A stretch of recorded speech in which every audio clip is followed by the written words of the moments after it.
Hello everyone, स्वागत है आपका हमारे चैनल आंसर वर्ल्ड पर। आज की जो हमारी वीडियो होने वाली है वो हम एक पंचायत राज इंडेक्स आया है अभी, उसके बारे में देखेंगे। और ये काफ़ी इम्पोर्टेंट हो जाता है यूपी के करंट अफेयर से रिलेटेड, क्योंकि यहाँ पर हर स्टेट की मतलब ज़्यादातर स्टेट जो है अपने वहाँ पर वो जो उनके गांव हैं वहाँ जितना भी उनका डेवलपमेंट का काम हुआ है उनके आधार पर रैंकिंग दी गई है और उनके बारे में सब कुछ बताया गया है। ठीक है, तो ये इम्पोर्टेंट हो जाता है और आपको ये देखना ही पड़ेगा, क्योंकि एग्ज़ाम में कहाँ से क्या आ जाए आज के टाइम में कुछ नहीं पता। हम सभी को पता है कंपटीशन कितना ज़्यादा टफ होता जा रहा है और हमको हर चीज़ के लिए रेडी रहना होता है। ठीक है, बाकी चैनल प्लीज़ सब्सक्राइब करके जाइएगा और वीडियोस को शेयर भी करना अपने दोस्तों में अगर वीडियोस आपको अच्छी लगती है हमारी। चलिए जी, ज़्यादा टाइम हम वेस्ट नहीं करेंगे, डायरेक्ट पढ़ाई की ओर चलेंगे। तो PAI ये भी बोलते हैं इसको शॉर्ट फॉर्म में। कभी आ जाए किसी वनडे एग्ज़ाम में ये ही आ जाए कि इसकी फुल फॉर्म क्या होगी, तो पंचायत एडवांसमेंट सूचकांक इसकी फुल फॉर्म होगी। आपको ये भी याद रखनी है। तो ये क्या है? ये एक ऐसा उपकरण है जो कि 2.5 लाख ग्राम पंचायतों के प्रदर्शन और विकास की प्रगति को मापता है। ये आपको याद रखना है कि वहाँ पर डेवलपमेंट कैसा हो रहा है, हर फील्ड से रिलेटेड। एनवायरनमेंट के पर्सपेक्टिव से हम देखें वो कैसा है, एम्प्लॉयमेंट कैसी है, वहाँ पर महिलाओं का विकास किस तरह से हो रहा है, ये सब चीज़ों को देखना। ठीक है, बच्चों का कैसा हो रहा है, शिक्षा का विकास कैसा है, ये सब देखना है इसका काम। ठीक, पंचायत एडवांस में। अच्छा देखो, एडवांस है मतलब अपने गांव को एडवांस बनाना हर चीज़ में, ये नाम से ही पता चल रहा है कि क्या हो सकता है। इसका उद्देश्य यह है आकलन करना है कि ग्राम पंचायतें सतत विकास लक्ष्यों की प्राप्ति की दिशा में कितनी प्रभावी रूप से आगे बढ़ रही है। ये आप जो है इस तरह की चीज़ें अक्सर हम जैसे कोई भी ऐसे वगैरह आ जाता है, ठीक है, हमारे एग्ज़ाम में पंचायत राज से रिलेटेड, लोकल गवर्नमेंट से रिलेटेड, तो आप यहाँ ये जो है वहाँ पर एग्जाम्पल के फॉर्म में ये चीज़ें डाल सकते हैं। इम्पैक्ट एग्जाम पर अच्छा इम्पैक्ट पड़ता है इसका। ठीक, हाँ जी। तो न्यूज़ विथ वर्ष 22-23 के लिए पहली बार पंचायत उन्नति सूचकांक PAI बेसलाइन रिपोर्ट जारी होने से साक्ष्य आधारित ग्रामीण विकासों को बढ़ावा मिला है। ठीक है, और इसमें जो है ये किसका मूल्यांकन करता है, मैंने अभी इसको बताया ही था आपको, जिसका उद्देश्य प्रमुख सेवाएं प्रदान करना है, सुशासन सुनिश्चित करना और सतत ग्रामीण विकास को बढ़ावा देने में पंचायतों की प्रगति और प्रभावशीलता को मापना है। ठीक है, और पंचायत शासन और विकास का आकलन करने के लिए मानकीकृत उपकरण पारदर्शिता, जवाबदेही, नागरिक भागीदारी को प्रोत्साहित करता है। ठीक है, देखो जहाँ पर ज़्यादा भागीदारी होगी, जवाबदेही होगी, पारदर्शिता यानी कि ट्रांसपेरेंसी होगी, वहाँ पर गवर्नमेंट अपने आप से ही अच्छा काम करेगी। ये याद रखनी होती है। ठीक है, PI कैसे काम करता है, देखो 3 पॉइंट दिए हुए हैं, आपको याद रखना है। ग्राम पंचायतें सतत विकास लक्ष्यों के आधार पर अपने विकास प्रगति का आकलन करती है।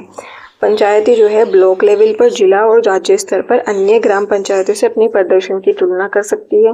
ये भी इम्पोर्टेंट है, बाई चांस स्टेटमेंट में डाल दे तो आपको याद रखना है।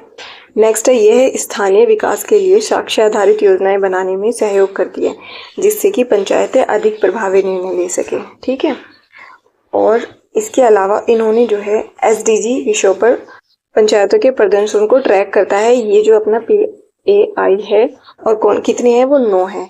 तो अब ये देखते हैं कि कौन कौन से हैं।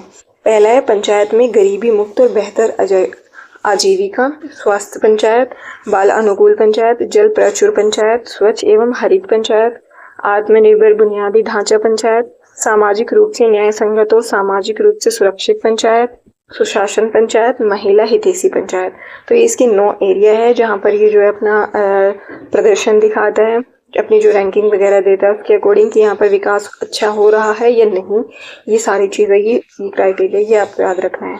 अच्छा जी, अब देखेंगे पूरा डाटा कि कितने हमारे देश के अंदर ग्राम पंचायतों ने भाग लिया था, कहाँ पर ये कितने में कंडक्ट किया गया है। समग्र राष्ट्रीय भागीदारी, भारत में कुल ग्राम पंचायतें 2,55,699 है। प्रस्तुत मान्य डाटा 2,16,285 ग्राम पंचायतों का आया है। और ग्राम पंचायतें GP के प्रदर्शन की श्रेणियाँ अचीवर्स की रही है, जिनका 90+ स्कोर होगा उसमें कोई भी नहीं है, ये आपको याद रखना है। अग्रणी धावक 75 से 90 से नीचे रहे, 699 रही है, उसमें 0.3%।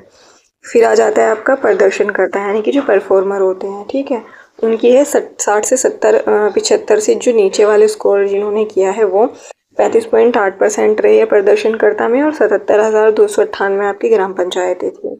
अभ्यर्थी इसमें जो है 40 से 60 से कम रहे हैं 1,32,392 और 61.2%। शुरुआती 40 से कम है 5,896 2.7%। ये आपका टोटल डाटा हो गया जो आपको याद रखना है, ठीक है। अचीवर्स वाला याद रखना कोई नहीं है, अग्रणी धावक इम्पोर्टेंट हो जाता है, प्रदर्शनकर्ता भी इम्पोर्टेंट हो जाता है, ठीक है। हाँ जी, तो इसमें जो है पंचायती उन्नति सूचकांक PAI बेसलाइन रिपोर्ट 22-23 में राज्यवार प्रदर्शन क्या क्या रहा वो भी देखते हैं, क्योंकि ऐसे रैंकिंग पूछी जाती है। जो आपके फ्रंट रनर थे, अग्रणी थे श्रेणी में, तो उसमें गुजरात है जो कि 346 नंबर मिला है जिसको। तेलंगाना 270 पे थी और त्रिपुरा कितने पर, 42 पर थी, ठीक। बेहतर प्रदर्शन जो कि परफॉर्मर श्रेणी में थी, गुजरात पहले पर है, महाराष्ट्र, तेलंगाना और मध्य प्रदेश और अपना उत्तर प्रदेश 5वें पर आ जाता है। मोस्ट इम्पोर्टेंट हो जाता है क्योंकि ये परफॉर्मर वाली श्रेणी में आता है, 5वें नंबर पर आता है, ठीक है। अच्छा जी, अभी रिपोर्ट यहाँ पर पूरी हो गई। अच्छा देखो ये कितने टाइम में, 5-6 मिनट में ये कंप्लीट रिपोर्ट हो गई। और यहाँ से आपके लिए मेंस के लिए भी आपको डाटा मिल गया, ठीक। आपके लिए यहाँ पर जो है प्री में जितनी भी चीज़ें होती है वो आपके यहाँ पर क्लियर हो गई। मेंस के लिए आप इवन ऐसे में डालने लगे, ठीक, वहाँ पर भी आपके लिए क्लियर हो गई। तो आप देख सकते हैं 5-6 मिनट में आपका कितना ज़्यादा कंटेंट क्रिएट भी हो जाता है, आपके साथ में चीज़ें क्लियर भी हो जाती हैं। बाकी वीडियोस को कमेंट सेक्शन में ज़रूर बताना इन्फॉर्मेशन कैसी लगी ये आपको इन्फॉर्मेशन, और अपना ख्याल रखिए, अच्छे से पढ़ते रहिए। Bye bye, take care.